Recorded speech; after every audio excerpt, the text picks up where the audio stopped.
Okay, we are back. I'm very happy to have on the Goldstein on Gelt show Andrew McAfee, who is the co-founder of MIT's initiative on the digital economy, and he wrote a fascinating book called The Second Machine Age: Work, Progress, and Prosperity in a Time of Brilliant Technologies. Now, Andy, you wrote about the second machine age, which of course begs the question, what was the first machine age? First of all, Doug, thanks for having me on the show. The first machine age was basically the Industrial Revolution, and it was the story of how we overcame the limitations of our muscle power, of our individual muscles. The point that Eric and I make, and I co-wrote the book with Eric Brynjolfsson, my colleague at MIT, the point that we're making in the book is that we are now in the middle of a second machine age, one characterized by digital technologies, not ones in the physical world. And in this age, we're going to overcome the limitations of our individual minds.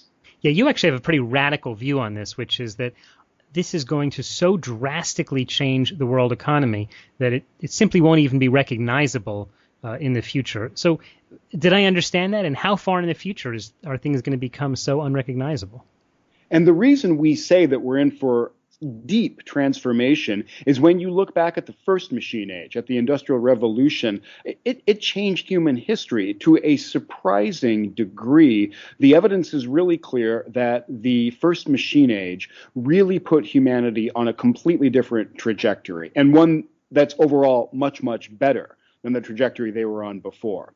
So we think the second machine age is going to be a similarly big deal. I can't tell you all the ways that our economies and our societies are going to change, but when I take a look at the recent examples of digital progress that I've seen, and I spin them forward, 20 years, 50 years, it really does seem likely to me that we'll be in a science fiction economy. Mm-hmm. I'm actually not sure it'll take so long. It's interesting. I was talking to my son about with some prototype of an exoskeleton suit that I think Panasonic is developing and actually being used on shipbuilding yards in Japan. And these guys are able to lift considerably more than they could before. And I was commenting to my son, I said, this could be such a game changer. Imagine if workers were just 50% stronger. And that's just the first iteration of the suit. Imagine if they were 200 or 300% stronger. This is like, the bionic man, and certainly that's going to have a radical impact. And take that same kind of amplification and put it over in the mental domain. So we now have pretty amazing technologies to help with the work of medical diagnosis, for example. So imagine if your doctor were 200 or 300% better at her job, or imagine parts of the world where there just is not access to first world medical care right now. Put that technology up in the cloud, feed it down through smartphones, and that's going to be a great big deal for human health and well-being. So the way you describe it, of course, to me sounds great. But when I talk about this kind of thing to my mother, she gets very nervous and she thinks of Big Brother and technology changing human beings in kind of a negative way. Do you see these changes in technology as a positive thing? They're an amazingly positive thing. We all want more work, more wealth with less toil and less drudgery. That's the world that we're absolutely creating here. And I'm actually not that worried about, are we losing something essential about our humanity? Are we becoming disconnected from each other? Do we have to worry about the cyborgs? No is the short answer to that, any more than we had to worry about the steam engine or the calculator or the television destroying our humanity. We humans are remarkably resilient things. What I do worry about, though, is the fact that as technology is racing ahead, it's leaving a lot of people behind in their capacity as people who want to offer their labor to the economy. Most of us are not professional capitalists. We earn a living by offering our labor to the economy.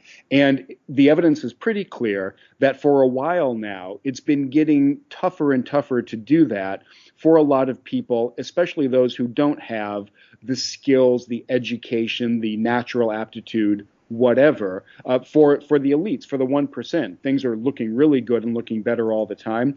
For the average worker, there's been a lot of tough pressure on jobs and wages. Technology is part of that story. We need to be clear about that. We're talking with Andy McAfee, who is the co-founder of MIT's Initiative on the Digital Economy, and he co-wrote a book called The Second Machine Age. He's been talking to us for a few minutes now about what we can expect or maybe imagine the future will be like with the rapid advances in technology. Andy, let's dig into a little bit more of what you were just talking about, which is what this is going to look like for the average Joe, right? The guy who just works and does what he can to try and make a living. If he's not able to participate in the workforce in the manner that he's used to, or she, in fact, what are these people going to be doing? Well, first of all, let's be absolutely sure that we've exhausted all the possibilities about finding economic opportunities for these people, about bringing them back into the workforce. I hopped in an Uber car the other day. Cool. I don't know if you have Uber in Israel, but it's extremely popular in cities in the States. It's a ride summoning service with your smartphone. So I hopped into an Uber car a little while back, and like I always do, I started talking to the driver, and he said that he had acquired a very expensive education that did not lead to any kind of decent job for him. So as a fallback, and hopefully until the job market improved, he was driving for Uber. And I thought that was a fantastic story because it shows that for people who are willing to work, and this guy needed nothing more than a car that was in decent condition, there is work available. And I'm not saying there's enough work available, and I'm not saying that it's got all the characteristics that we would want. But what innovation and entrepreneurship do is they create new companies, new industries, new markets, and in lots of cases, they need labor to help them satisfy those needs. We see that very clearly with new platform businesses like Uber. So my first line of defense against this notion of technological unemployment is let's let the innovators and the entrepreneurs do their work, because with previous waves of tech progress, they have been the ones that have opened up new industries, new markets, and employed people as a result. Let's see if that's going to happen again. And are we only talking about in the cities? What about the way technological progress will affect the more rural and outlying areas? Well, in the States right now, the rural areas are some of the ones where they've got the most labor shortage, in part because of the fracking revolution, this shale gas and shale oil revolution that we have in the States. That is in part a technology story. You can't do fracking without really, really good imaging of what's underground. It's a pretty recent development, and there are computers in the background there. So the history of technology and the economic impacts of technology are really hard to forecast in advance with great precision. However, my read of the evidence shows that inequality has been widening, that the split between capital and labor has been changing in favoring capital, that the median worker and the median household are maybe holding steady, in most ways slowly losing ground over time. So all the economic trends, all the workforce trends are not happy ones.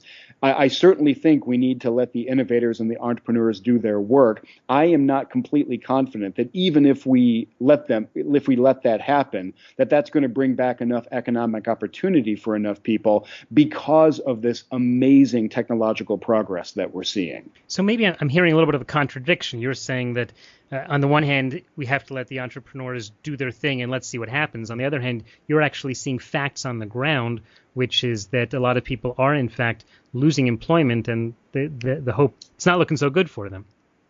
Yeah, and I don't think that's a contradiction.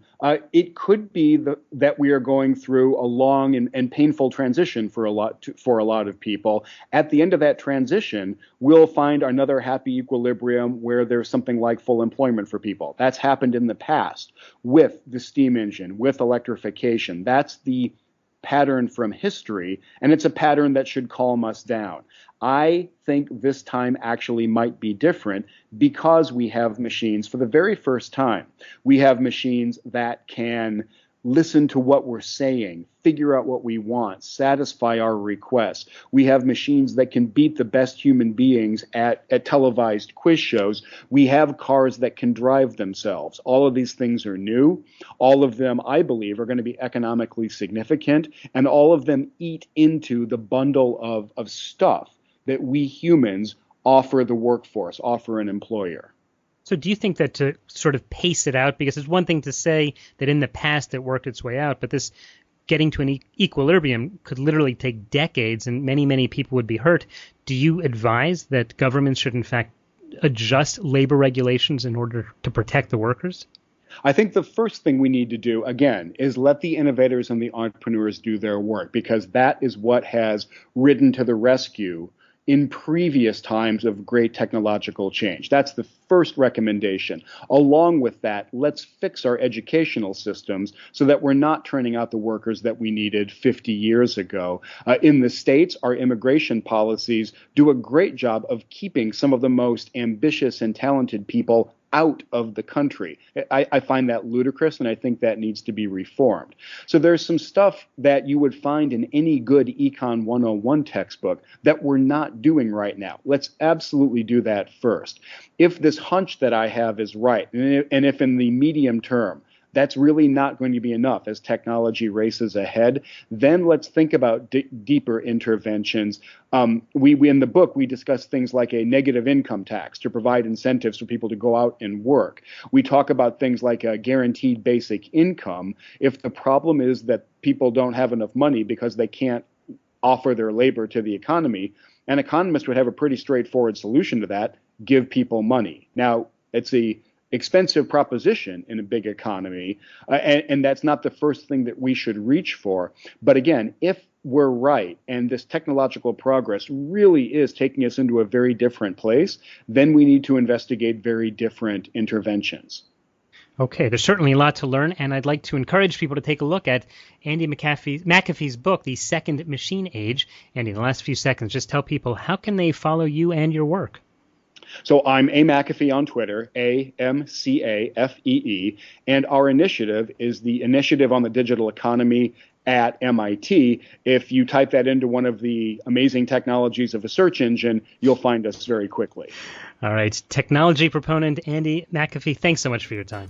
Thanks for having me. You've been listening to the Goldstein on Gelt show with money maven Doug Goldstein. Doug's weekly radio show is heard around the world, but if you miss it, you can download the podcast at www.goldsteinongelt.com. The Goldstein on Gelt show gives you up-to-date financial ideas so you can get on the path to financial freedom. If you'd like your questions answered on the air or off, send Doug an email to doug@profile-financial.com. It's your money for your future, so join Doug every week to build your wealth on the Goldstein on Gelt show.